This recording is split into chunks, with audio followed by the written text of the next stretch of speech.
Welcome back to another Valorant tier list. This time, we're going to be ranking all the ultimates in the game from best to worst, from S tier all the way down to D tier. Now, let's get into it. Kicking it off at the top of the S tier, we've got the Blazing Brit Phoenix. Run It Back is an incredibly powerful ultimate. It's basically an extra life where you can do what you like without repercussions for 10 seconds, after which you respawn with full health and the armor you started the ult with, all for just 6 ultimate orbs. Farming Phoenix ultimates allows your team to essentially get free information and potentially entry onto a site multiple times a half. It's a shame the rest of his kit doesn't really do him justice though.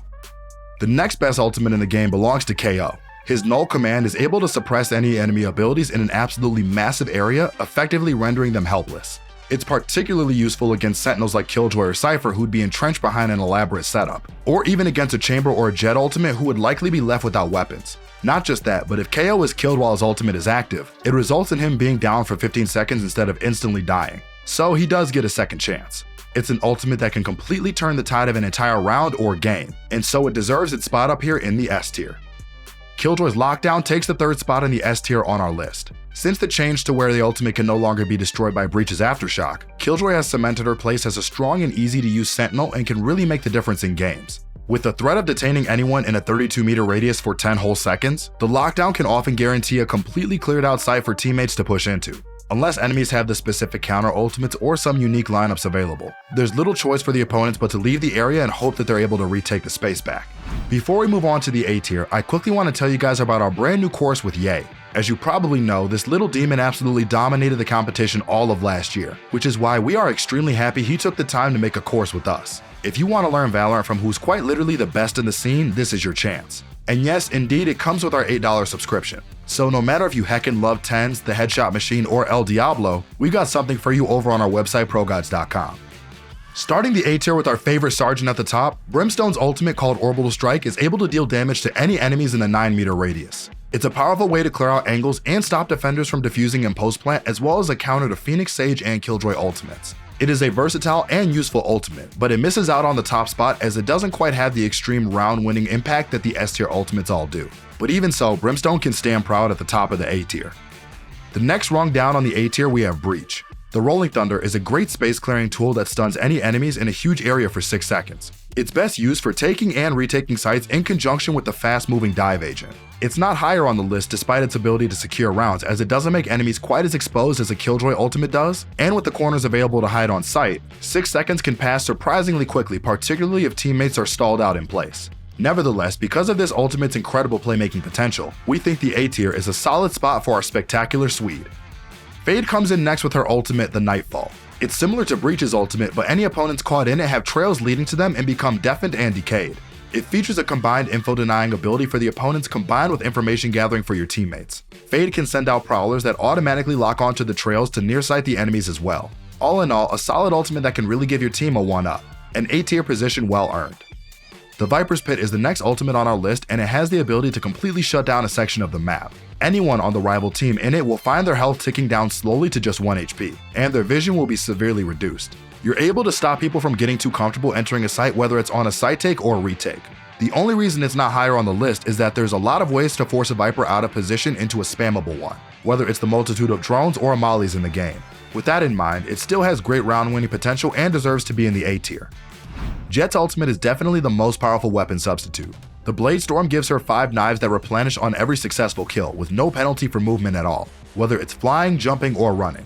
Not just that, but a headshot with one of these knives deals a full 150 damage, meaning in the right hands it's absolutely lethal.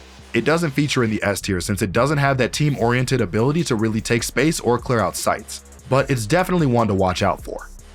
The Dimensional Drift rounds out the A tier and has a lot of potential in both individual and team play sense. It serves as a super powerful drone for one. You're able to run around for 12 seconds completely invulnerable and flash enemies at will. Not just that, but Yoru can come out of the ultimate at any time, meaning he can reposition as he pleases, albeit with the loud noise that goes with it. When used for the team, it can be a great tool for reconnaissance and opening up the site. And when used for an individual, it can secure an unexpected opening pick without too much risk.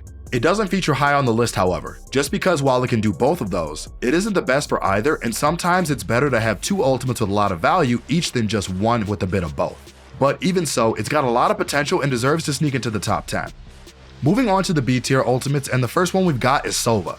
The Hunter's Fury is a great way to secure an opening pick off of Silva's information, or clear out corners where the enemies could be lurking. However, it misses out on a higher spot because it's quite easy to avoid for a good player and doesn't really impact the round significantly outside of a bit of post-plant potential. A solid ultimate, but not one that'll immediately catch your eye. B tier is a good fit for it.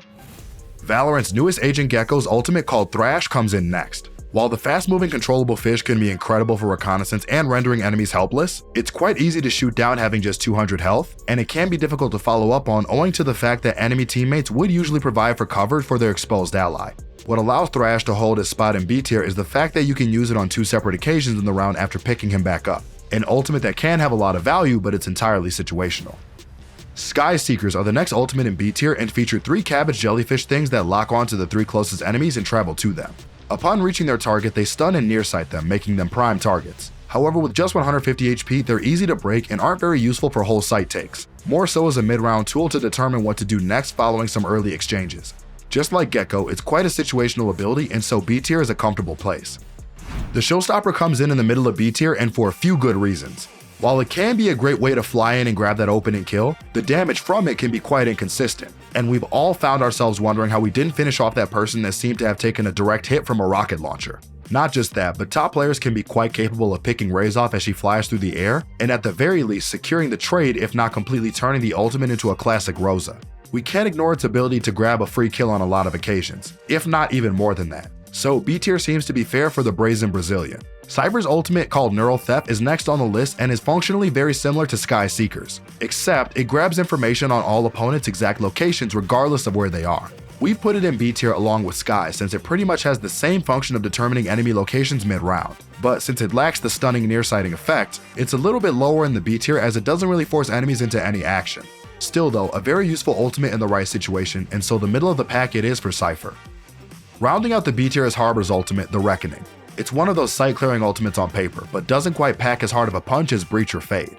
The stuns are much easier to avoid, and the information is hard to recognize in the midst of a sight take. It can still drive opponents out of corners and into the open, but it isn't quite as menacing as it maybe should be. So it's the bottom of the B tier for this Aqua Wizard. Neon's Overdrive is another gun replacement ultimate with no horizontal movement penalty. Neon is sprinting the whole time it's active, meaning she's moving faster than normal, making her harder to hit. Despite this fact, high-ranked players usually have very little issue picking Neon off, and since her ultimate has a decently long time to kill with a significant damage drop-off, it's gonna be C tier for this Rapid Renegade. This choice might surprise a lot of people, but the next pick for C tier is Sage's Resurrection. On paper, it's a no-brainer excellent ultimate. You can bring back a dead teammate. What could be better than that? In practice, it doesn't quite work out that way most of the time though. Teammates that are revived are totally vulnerable for a few seconds, and the fact that they died in the first place usually means that they're in an area open to enemy aggression. Most of the time, the resurrected player doesn't make it past the first few seconds of their new life, and so the 8 ultimate orbs it took to get us there are pretty much wasted. An ultimate that can on rare occasions secure a round but usually doesn't quite work out in the upper echelons of ranked play. So it's C tier for Sage. The tour de force is Chamber's ultimate, and so it's just a free operator that also slows the area where the victim lies. Beyond that, there isn't a whole lot more to the ultimate. It is dropped down from S tier all the way down to C since the last time we did an ultimate tier list, and that's because the fire rate nerf has really hit Chamber hard. It's great for saving money and a good weapon to have, but other than that, it doesn't get enough value for the team to justify a higher spot on the list. So Chamber joins the rest of the C tier. Finally, rounding out the C tier, we have Astra. This is the only real team play ultimate this low on the list, and for good reason. The Cosmic Divide is a large wall that can't be shot through, muffles sound, and it extends indefinitely in both directions. It's a very strong ultimate for very specific scenarios on very specific maps. The niche uses for the ultimate means it doesn't warrant a higher position, and while it doesn't have round winning potential, it doesn't do it regularly or consistently. So Astra's at the bottom of C tier. Finally, we have D tier, and the first agent here is Omen. From the shadows allows Omen to teleport anywhere on the map anytime. However, the sound cue that gives away his position along with the long loading in period during which he can be shot to cancel the ultimate means that most Omens are rarely able to teleport anywhere without enemies having an exact knowledge of their whereabouts at the very least, if not a direct line of sight. His only saving grace is the fact that he can pick up the bomb from anywhere on the map, but for an ultimate ability that can be used every few rounds, this one specific trait isn't quite enough to label particularly useful. Finally, right at the bottom on the list here in D tier is Reyna. The Empress gives Reyna the ability to heal and dismiss after every kill, along with a faster fire rate.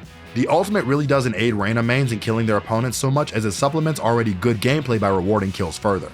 Even so, getting true value out of the ultimate to the point where you can say it won you a round will only really be in a 1 versus X in a tight area where you really need the orbs to heal and dismiss off of. Since it's pretty much the only ultimate where you can be justified in saying it can't just win you rounds or gunfights, Reyna slots in at the bottom of the D tier and our list as a whole. So there you go, a complete tier list of every ultimate in Valorant. If you disagree with any of our picks, let us know why in the comments, and as always, like and subscribe for more great content. This has been your host Sergeant Frost, and I'll see you guys next time.